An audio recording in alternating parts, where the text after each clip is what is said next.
How you doing, guys? We're going back to look at a few more muscles and a few more bones that these muscles are attached to, so the musculoskeletal system. And now we're going to take a look at the trunk, so everything that's on the torso and stuff like that. So let's have a little look around so we can see the front, we can see the side, and we can see the back. There's plenty of muscles here for the time being, but we don't really need to know them all at the moment, right? So let's just take a few that we do want to see. We've got this muscle here. So this is a trapezius, and we know that it's split up into different areas or different regions. We have the upper fibers that run. Let's just take it on its own. So we can see that they run up the spine and then insert onto the occipital here on the head. They run across down onto the scapula and then run down. So we have different areas. These lower fibers are going to pull the scapula down into scapular depression. These middle fibers are situated between the scapula, and they also run out onto the scapula, and they'll shorten and pull into the midline, so scapular adduction. And then the upper fibers run down from the neck and the head, and these run down onto the spinous process of the scapula. So let's take a little look at the scapula on its own. We can see this spinous process here. That's where they insert. So these are going to run down onto it and pull up into elevation. So they're the movements of the scapula. The lower fibers will depress, the middle fibers will adduct, and the upper fibers will elevate our scapula. Now we also have movements of the head as well. So if these were to stay still and these were to pull down, this is an insertion here. These were to pull back. It's going to pull our head back into spinal extension or cervical extension of the neck. It can also turn, so we have two sides obviously, and these would have to pull together, left and right, to pull our head back. But if only one side works, it can rotate me to the right side. So the right side can pull and make me look to the right. So it's going to cause rotation as well, and it can also cause lateral flexion. So singly on its own, this can shorten and just pull the head down or the ear to the shoulder, and that's going to cause lateral flexion of the neck as well. So that's the trapezius. This is a big movement of our scapula. Remember, they don't go onto the humerus, so they might work when we're working our muscles that pull on the humerus, only because we've got movement of the scapula, but these only move the scapula and the head. So that's our trapezius. Let's look, if we were to take the trapezius away now, we have this muscle here. So the trapezius is on, and we've got a lot of deep muscles here. We don't need to worry about these deep muscles just yet. We'll look at them in part two.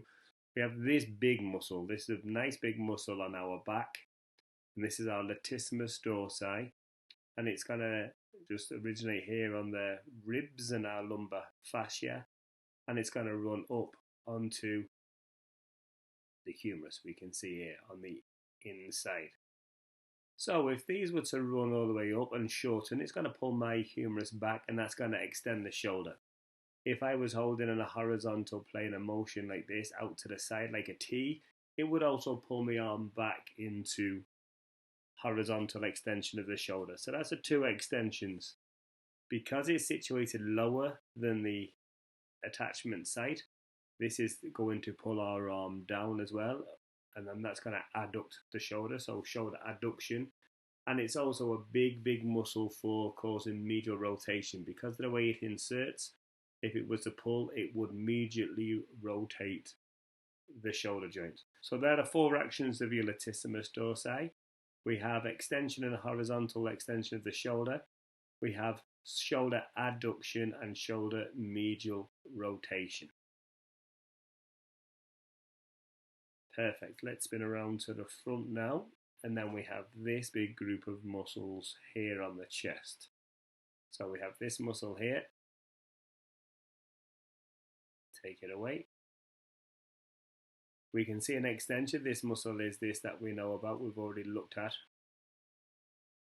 Our deltoids, pull that away, and now we have this fan-shaped muscle, okay? So this is going to look at this joint here, this bone here. This is called the clavicle, and that's where some of the pectoralis major originates, okay? So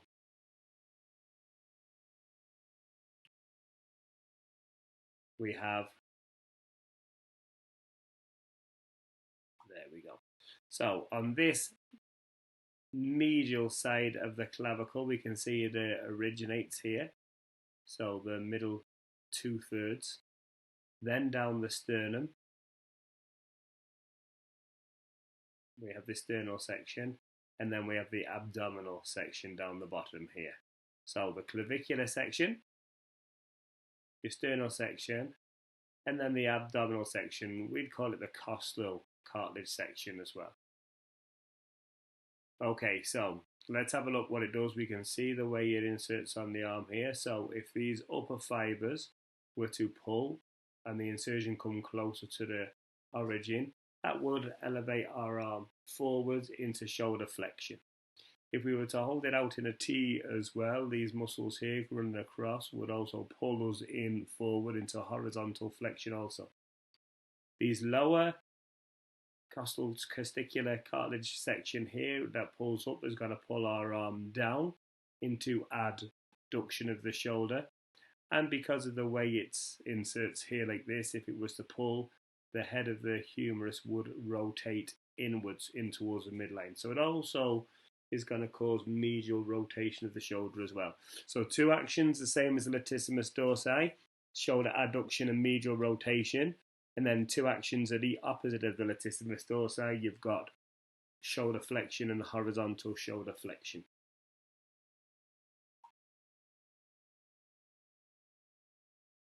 Okay.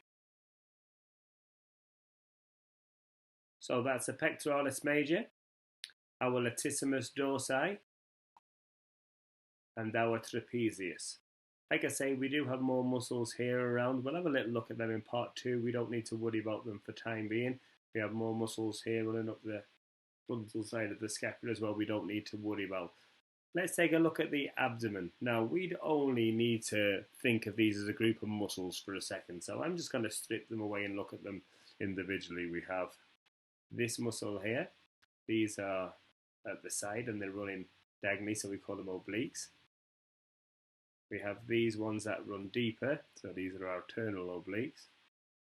Then we have this muscle here. Now the fascia has been taken away from it. These are probably the most superficial, but the fascia just crosses over them, so it just hides a little bit. And these, let's just click onto it like this so we can see.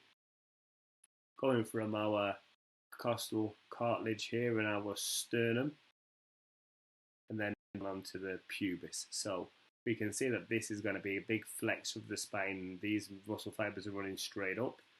That's what rectus means, straight up the middle of our abdominals. So that's going to flex our spine. These are going to rotate our spine. These also.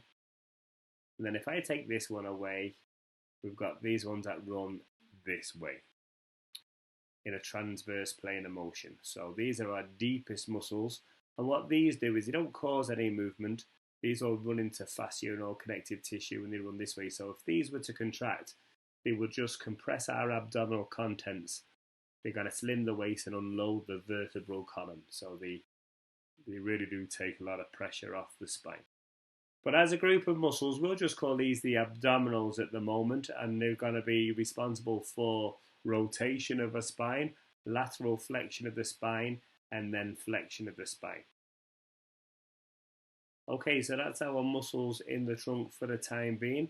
I think that's covered all our major muscles between the 3 videos so far on our muscular system part 1. Thanks for listening.